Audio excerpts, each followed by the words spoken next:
toute façon, donc, de l'expérience de notre université, on va essayer donc d'élargir et passer donc à l'expérience donc marocaine, puisque depuis 2004, ça a été donc initié donc le campus donc virtuel donc marocain.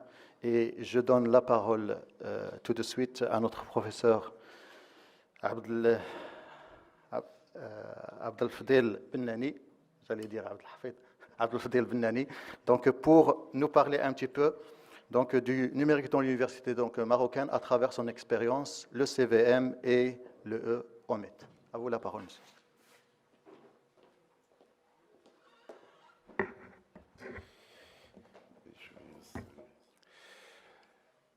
Bien, monsieur le vice-président, monsieur le doyen, mes chers collègues, je voudrais d'abord commencer par souhaiter la bienvenue et remercier nos amis français d'être parmi nous, d'être venus nous honorer aujourd'hui par leur présence à cette conférence.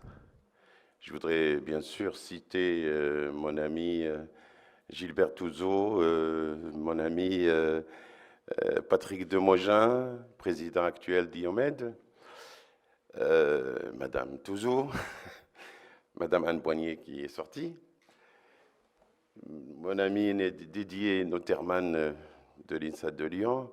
Je vous remercie beaucoup d'être venu aujourd'hui à cette université pour cette conférence. Je voudrais bien sûr remercier tous mes collègues qui ont bien voulu assister à cette conférence et enrichir par leurs idées, par leurs critiques. On en attend beaucoup. C'est tout ce qui va être dit pendant ces 2 journées. Bien, on m'a demandé de faire un peu d'histoire, une histoire récente sur le numérique au Maroc depuis 2004. Ben, si vous le permettez, si vous me laissez un peu de temps, je vais d'abord commencer par faire un petit survol de l'utilisation des TIS, des technologies de l'information et de la communication, dans l'enseignement supérieur, avant de parler de l'initiative Campus virtuel marocain, pour arriver ensuite à IOMED, et puis nous aurons le temps de voir la suite. Bien, plusieurs collègues avant moi ont parlé de la massification. Quel est notre problème dans les universités marocaines? Notre grand problème, c'est la grande masse d'étudiants dans un amphi qui sont là pour prendre des notes. Nous avons vu que, enfin, on voit sur cette courbe, que en 2008, nous avions 90 000 bacheliers qui arrivent à l'université. En 2012, ils sont arrivés à 200 000.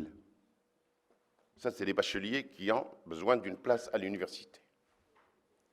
Et encore, là, nous sommes à 12% de taux brut d'accès à l'enseignement supérieur. Ça veut dire que nos jeunes ne sont pas encore les jeunes qui ont l'âge d'entrer à l'université, n'y sont pas encore. En Algérie, il y a 1 300 000 étudiants à l'université. Bon, je ne parle pas de qualité, tout cela, bon, c'est autre chose. En Tunisie, il y a la même chose que le Maroc. À la seule différence près qu'ils ont 10 millions d'étudiants, nous avons 35 millions. Enfin, d'étudiants. J'espère, d'habitants. Nous en avons 35 millions. Donc, vous voyez un peu le problème. Le problème, c'est que bientôt, nous arriverons à 1 million d'étudiants. Alors, comment on va faire? Est-ce qu'on va doubler le budget de l'enseignement supérieur? Je ne crois pas. Est-ce que nos universités actuelles sont prêtes à recevoir 2,5 fois ce qu'ils ont actuellement, et qui est déjà important? Je ne sais pas. Donc il faut réfléchir à quelque chose d'autre, il faut trouver d'autres solutions, et pourquoi pas, excusez-moi,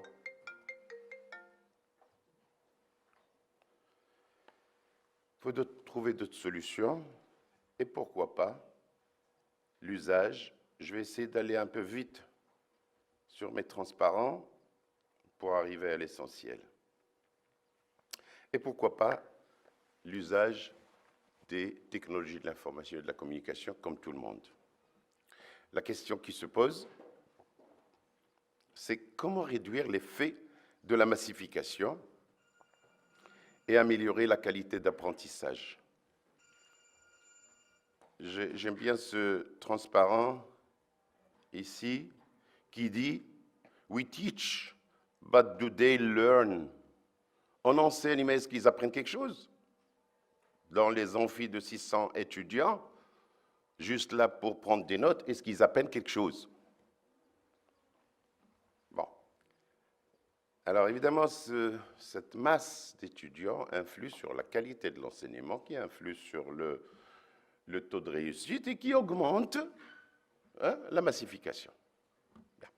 Alors comment peut-on faire pour réduire l'effet de la massification, améliorer la qualité de l'apprentissage?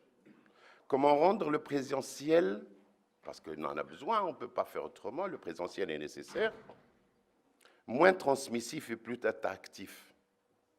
En d'autres termes, comment innover avec les grands groupes? Eh bien, les technologies de l'information et de la communication, bien sûr, ne vont pas apporter la solution entière, ne vont pas résoudre tous les problèmes, mais ils peuvent contribuer. Nous allons voir comment. Alors, les gens ont essayé, depuis un certain temps, déjà, de profiter des opportunités technologiques. Les opportunités technologiques concernant les performances des machines, les performances des réseaux, le déploiement des réseaux, etc., pour améliorer la qualité de l'enseignement, d'un côté, pour améliorer l'accessibilité à l'enseignement et pour améliorer les communications entre les gens à distance. Alors, ils ont commencé à développer ce qu'on a appelé des ressources éducatives numériques. Des cours, des morceaux de cours qui peuvent être utilisables dans d'autres cours, etc. Et on a développé des ressources d'enseignement et d'apprentissage qui sont parfois utilisées comme référence pour les étudiants. Les étudiants ont la possibilité d'accéder aux cours avant d'aller à l'amphi. Ils peuvent être utilisés comme soutien à l'enseignement de masse, c'est-à-dire un certain nombre d'études de cas, de témoignages, etc., pendant le présentiel, pour enrichir le présentiel et pour attirer un petit peu et raviver l'attention des étudiants. Et ça peut être utilisé aussi en enseignement hybride ou à distance. Même dans une classe, comme vous la voyez ici, c'est une classe d'enseignement en Chine. C'est beaucoup plus grand que nos amphis. Mais les besoins ont augmenté. Des besoins pressants en formation initiale, mais aussi en formation continue et en formation tout au long de la vie. Il y a des gens qui travaillent, mais ils ont envie, et c'est leur droit, c'est légitime, d'avancer dans leur carrière. Et pour avancer dans leur carrière, il faut qu'ils continuent à étudier, à améliorer leurs connaissances et leurs compétences. Et pour cela, l'UNESCO a poussé tous ces organismes, universités, etc., les pays à diffuser et à mettre en accès libre les ressources qu'ils ont développées. Et les gens ont suivi, surtout aussi à partir du moment où MIT a créé ce OpenCourseWare. MIT a mis sur le web tous ses cours. Et petit à petit, le MIT OpenCourseWare est devenu un MIT Consortium avec un grand nombre de partenaires, un grand nombre, ici, moi je ne vois pas beaucoup sur mon écran parce que c'est petit, il y a eu 21 000 cours développés dans 20 langues et diffusés en accès libre. Eh bien, les choses ont commencé à prendre de l'importance et le numérique a commencé à prendre le pas et à pousser, à développer, à accélérer le développement un peu de l'innovation pédagogique et de la pédagogie qui était oubliée plus ou moins. Ensuite, on a assisté à quelque chose de beaucoup plus important qui s'appelle les MOOC. Alors les MOOC, c'est quoi? C'est un professeur dans une université qui est Stanford, je crois. Il est professeur d'intelligence artificielle. Il s'est dit, bon, ben, mon cours, maintenant, je l'ouvre pour à tous ceux qui veulent le suivre à travers le monde. Il s'est rendu compte que 160 000 étudiants se sont inscrits à travers le monde. Alors il s'est dit, c'est une bonne affaire. Donc il est sorti de Stanford et il a créé une plateforme sur laquelle il a commencé à diffuser des cours, en particulier des cours d'informatique au début, etc. Bon, il a été suivi ensuite par d'autres. La plateforme qu'il a créée, c'est Udacity. Je ne vais pas m'attarder là-dessus. Ensuite, il a été suivi par Coursera. Vous avez un certain nombre d'informations sur les transparents. D'accord? Et Coursera, ce qui était extraordinaire, c'est qu'il y a 2-3 mois, c'était à peu près 3,5 millions d'inscrits. Il y a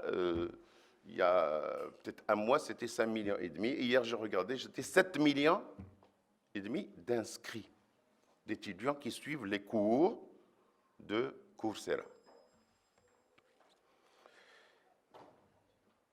Et ensuite, MIT et Harvard ont dit, on ne va pas rester sur la touche, on va faire la même chose. Ils ont fait EDX. EDX, c'est aussi une plateforme avec 200 partenaires qui a démarré en avril 2012 avec une association à but non lucratif. C'est ce qu'on dit. À but non lucratif, mais il y a toujours moyen de trouver quelqu'un ou quelque manière de payer. On ne va pas rentrer dans ces détails, mais on peut toujours discuter de ces choses-là. Bien, qu'est-ce que ça veut dire? MOOC, c'est massif, c'est-à-dire des millions d'inscrits de divers pays.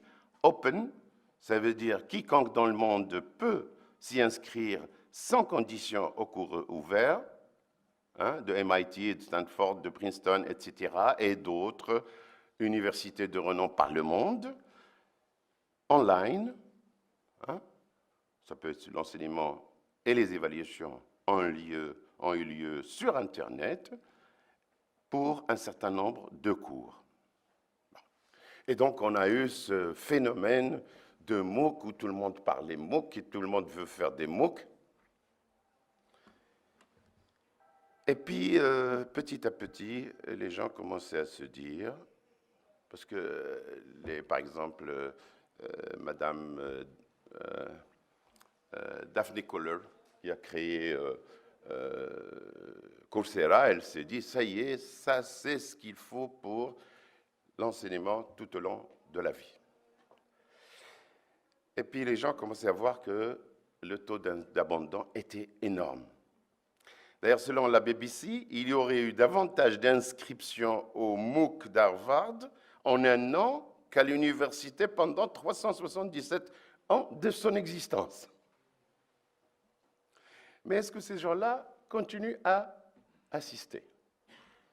En général, c'est à peu près 10% qui vont jusqu'à la fin. Ce taux d'abandon qui est trop élevé, et parfois même avant que le cours commence, il n'y a plus que 10% qui restent. À cause, en particulier, d'après ce que j'ai lu dans les différents articles, en particulier à cause du manque d'interaction entre les élèves et les enseignants. Mais est-ce que cela veut dire que le MOOC, ça n'intéresse pas les gens? Qu'il faut jeter, comme on dit, le bébé avec l'eau du bain? Non, alors les gens ont commencé à le convertir dans d'autres moyens, et on est revenu à une idée très ancienne, qui est l'idée de la classe inversée,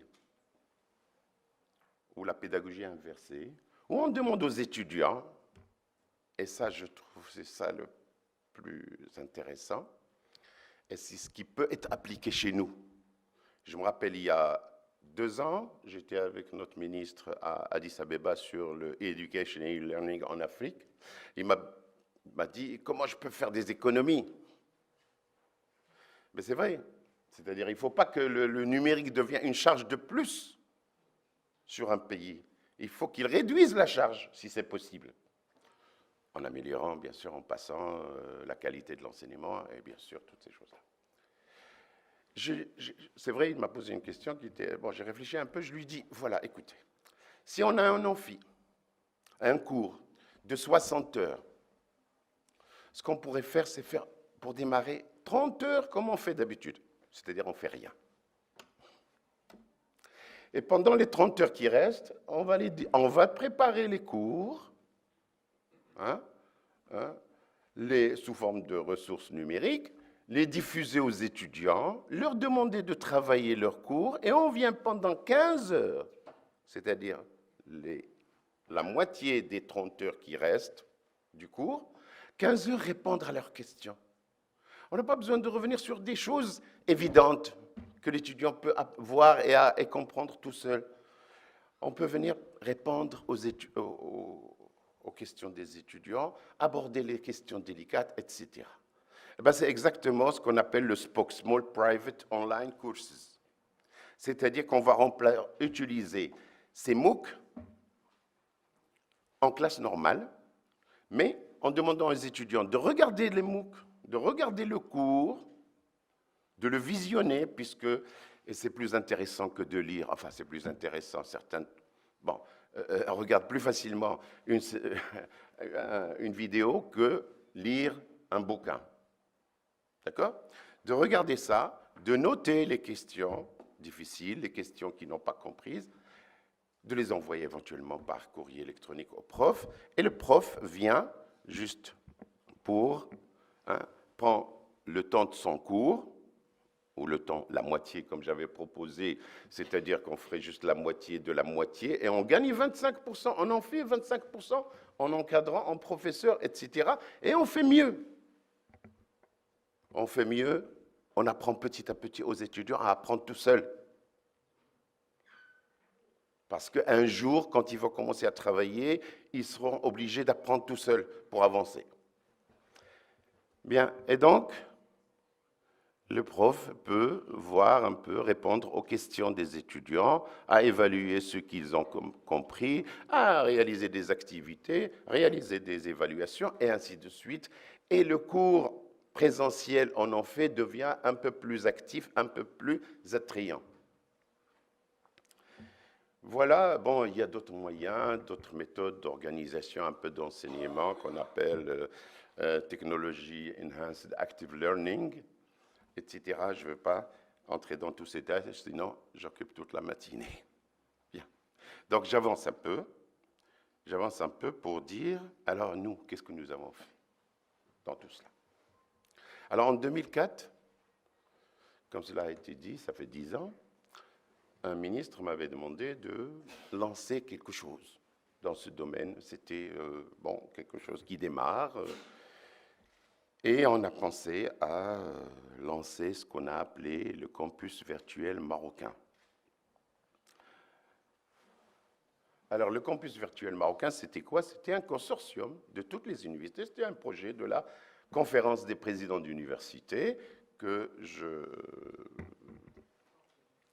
dirigeais, que je coordonnais avec mes collègues présidents d'université. Et l'objectif était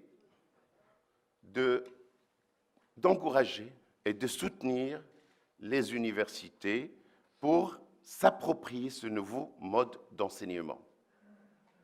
D'une part.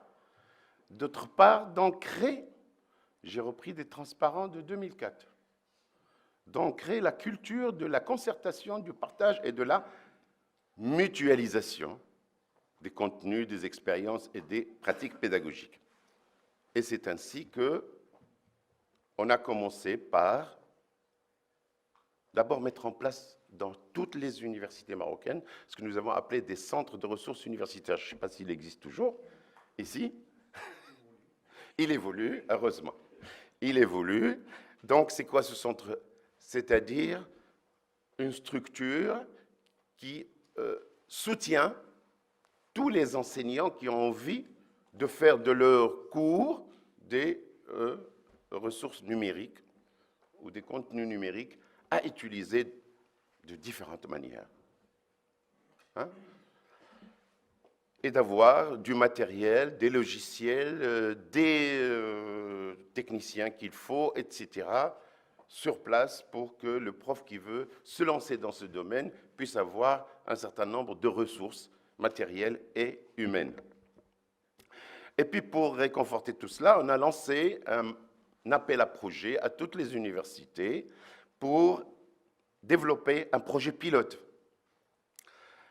Et évidemment, tout cela ne pourra jamais ne pourra servir à rien du tout si on ne forme pas les enseignants et le support technique nécessaire pour cela. Et donc, les universités ont développé un certain nombre de contenus déjà à l'époque, bon, dans différents domaines. Hein, vous avez ici une présentation un peu de l'ensemble. Et puis, au niveau de la formation, on a commencé d'abord dans le cadre d'une formation avec les Suisses, hein, qu'on appelle CauseLearn, que beaucoup de mes collègues ici, je crois, se rappellent de CauseLearn, et on a pu former hein, en Master e-Learning, qui s'appelle MIEL, c'est-à-dire Master International en e-Learning, 21 professeurs de toutes les universités, 2 par université à peu près, marocaines à l'époque, qui ont fait ce master complètement à distance. Complètement à distance, avec la soutenance des projets de master à distance. Et puis, comme il fallait évidemment des techniciens, on a recruté 14 techniciens, 1 par université, il y avait 14 universités à l'époque, et on les a formés dans le cadre d'une coopération avec l'AUF, hein, sur le réseau, sur la gestion et tout cela, du serveur, tout cela. Troisième opération qui était très intéressante à l'époque, c'était le programme CLÉ. C'est le programme de culture entrepreneuriale qui était généralisé à toutes les universités marocaines. Et c'était un programme qui était développé en collaboration avec le Bureau international de travail et qui a été pour lequel nous avons formé des formateurs, à peu près 60 à l'époque. Je crois que ça continue. Heureusement, c'est quelque chose qui continue jusqu'à présent. D'accord ? Et le programme qu'on avait arrêté à l'époque était un programme qui est devenu le programme officiel du ministère de l'Enseignement supérieur pour toutes les universités. Et ce programme est diffusé, dispensé à distance, complètement à distance. Et je crois que ça continue jusqu'à présent. C'était en même temps que la Tunisie, et il y avait le Maroc et la Tunisie qui continuaient ce programme. Voilà ce que nous avons fait dans le campus virtuel marocain. Évidemment, il y a eu d'autres... Et parmi les choses intéressantes qu'il y a eu, c'était que les universités ont commencé à se prendre en charge et à organiser des journées hein, sur le e-learning, sur le numérique, où est-ce qu'on est, qu'est-ce qu'on peut faire, etc., etc. Et je crois que nous continuons jusqu'à aujourd'hui. C'est un exemple aussi très intéressant. Et j'ai oublié de remercier Sifali, remercier Nejmeddine, un grand ami à moi, de m'avoir invité à cette conférence. Voilà. Seulement, le gros problème qui se posait, c'était les contenus. Le développement de contenu est quelque chose de très cher, très compliqué. Enfin, très compliqué, non, pardon. Qui coûte très cher. Ce n'est pas très compliqué, la preuve, on a développé énormément de contenu. Mais c'était assez cher pour nous. Et pour développer le numérique et l'usage des TIC dans les universités, il fallait les contenus. D'accord ? Alors, développer des contenus dans tous les domaines à utiliser par les différentes universités, c'était assez cher. Or, des collègues dans d'autres universités, notamment dans les universités du Nord, ont déjà développé énormément de contenu. On met beaucoup de patience, beaucoup d'amour, beaucoup d'argent pour développer un certain nombre de contenus. Je sais que Madame Anne Boyer connaît l'ensemble des universités numériques thématiques en France, bien sûr.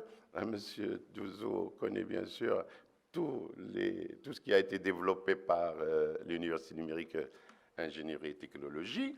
Et je peux dire, à l'époque, je crois, il y a 2 ans, il y avait à peu près 28 000 ressources développées rien que par les universités numériques thématiques en France. Alors on s'est dit un jour, tu veux quelque chose? Hein? Non, mais c'est moi qui s'excuse parce que je crois que vous écoutez des choses pour la 2e fois, la 3e fois, bon, c'est pas la peine, c'est pas grave. D'accord, donc avec mon ami Gilbert Touzeau, un jour, dans mon bureau à Agadir, on se disait qu'est-ce qu'on peut faire ensemble dans le cadre pour collaborer ensemble. Et puis on s'est dit, si on veut vraiment maîtriser l'intégration du numérique dans les universités marocaines, ou pourquoi pas dans les universités du sud de la Méditerranée, préserver l'attractivité de nos universités, parce que je n'ai pas dit tout à l'heure que les MOOC avaient aussi comme exemple de montrer un peu le prestige, s'il fallait encore le faire, le prestige des universités américaines et certaines universités par le monde, et pourquoi pas redénicher et trouver les bonnes têtes capables d'étudier tout seuls et de réussir, hein? Donc préserver l'attractivité de nos universités, notre identité, nos compétences, en ayant recours à la solidarité numérique et à la coopération nord-sud et sud-sud, pourquoi pas. Et c'est comme ça que cette idée, hein, à laquelle on avait pensé un après-midi à Agadir avec mon ami Touzeau, Gilbert Touzeau, a pris du chemin et nous avons continué à réfléchir comment construire graduellement un espace numérique ouvert pour la Méditerranée, comment élargir un peu cette idée de mutualisation des ressources à d'autres universités, aussi bien au nord qu'au sud de la Méditerranée. Bon, la Méditerranée, c'est parce qu'à l'époque, il y avait l'idée de l'Union pour la Méditerranée, on était un peu dans cette ambiance, hein, qui malheureusement n'a pas beaucoup pris, mais moi je suis presque sûr qu'on y reviendra un jour. D'accord?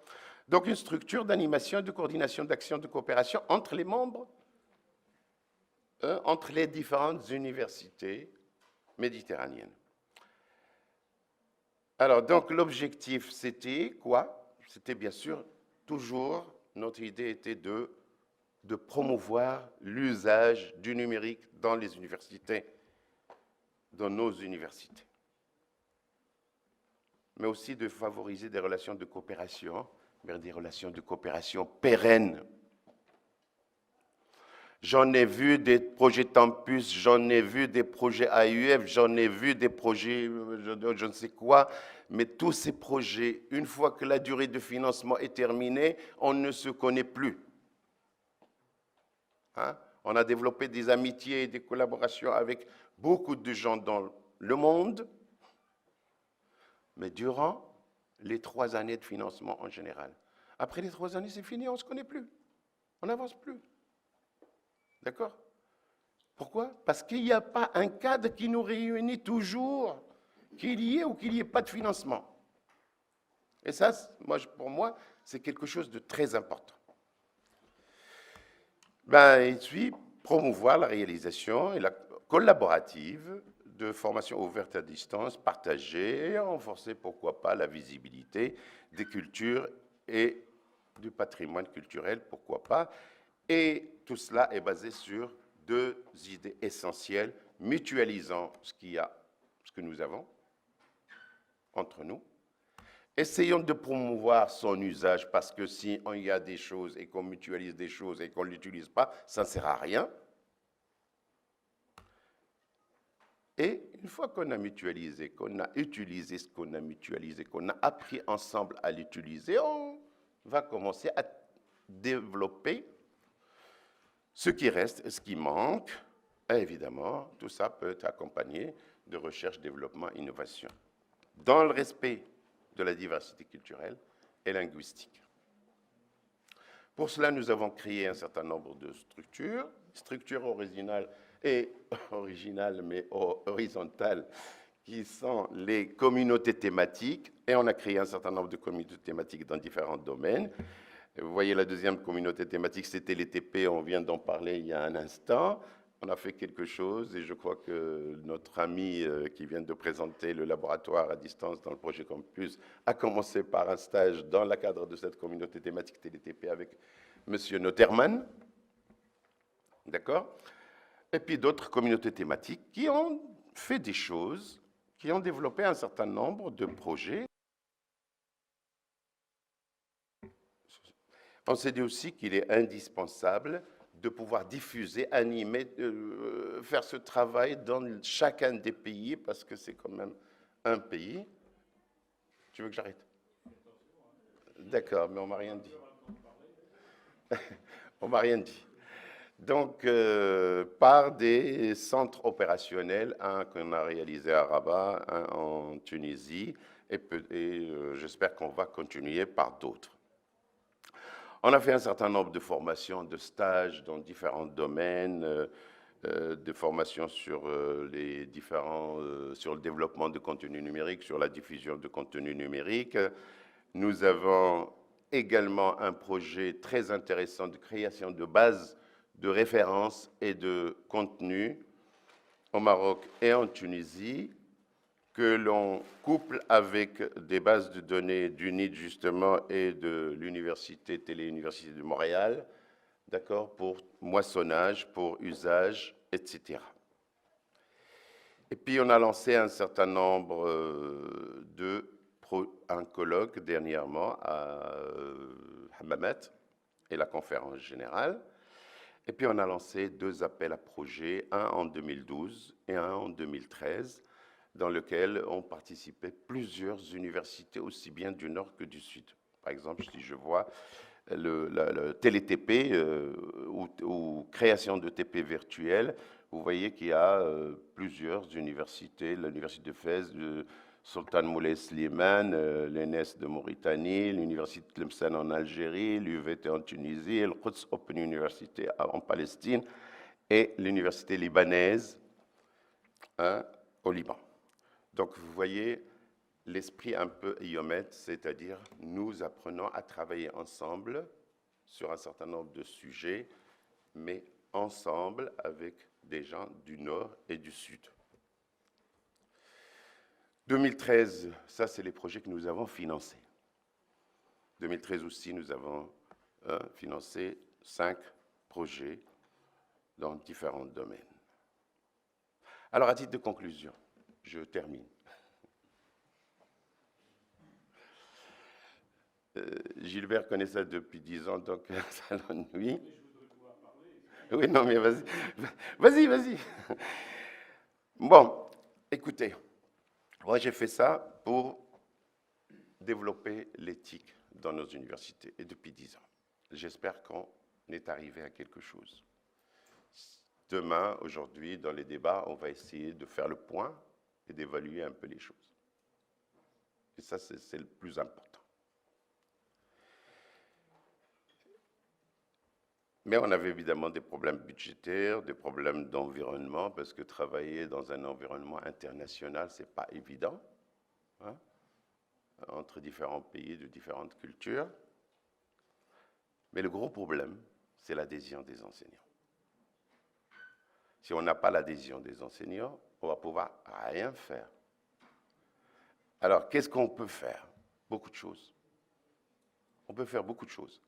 On peut d'abord les former, les sensibiliser sur les tendances internationales, etc., la reconnaissance internationale, la protection de leur contenu, de leurs droits d'auteur, la valorisation des investissements, etc., etc.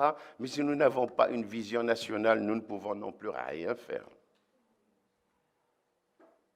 Une vision et une politique nationale, c'est ce qui nous manque et c'est ce qu'il faut discuter. Parce que toutes les universités ont envie de développer ces choses-là. Toutes les universités encouragent les enseignants à développer. Mais il faut que l'ensemble soit coordonné et qu'il y ait un but. Voilà, ben, je crois que je vous remercie. Si M. Touzeau me permet, j'ai une séquence vidéo qui est intéressante. Ça vous dit? D'accord? Bon. Très bien. Comment je vais le faire? Hein? Sur le lien ou directement sur le lien ici. Non, parce que je l'ai déjà chargé, juste la partie qui m'intéresse. Attendez, elle est là, elle est là, elle est là. Qu'est-ce que c'est que ça? Hein? C, majuscule. C, U, et ou I? T. Vas-y.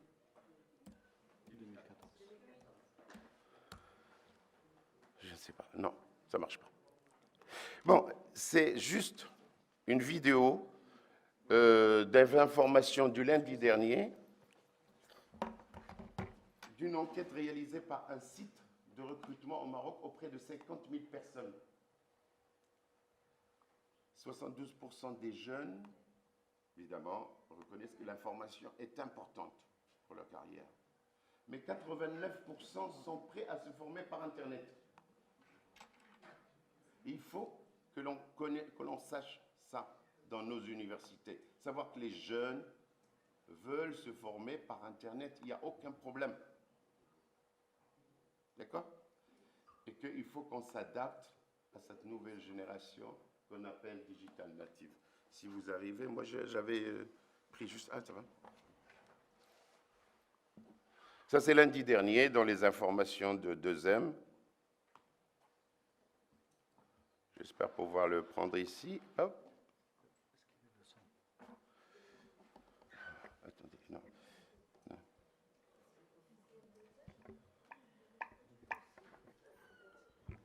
Mais c'est ma tâche.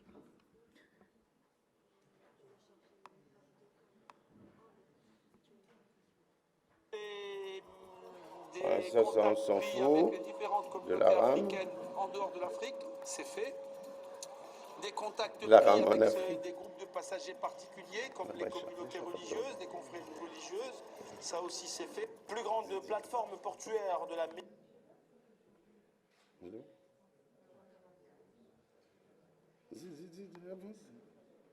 Ça fait... Je ne veux pas.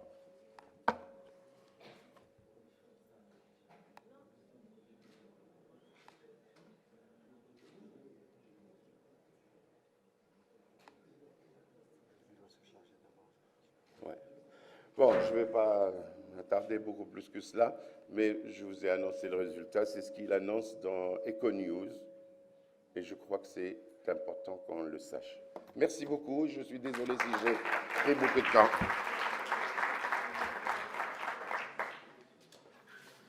Voilà, merci, professeur Ibnani, donc, de cette présentation qui a donné un aperçu sur le numérique dans l'université marocaine à travers le CVM et le OMED.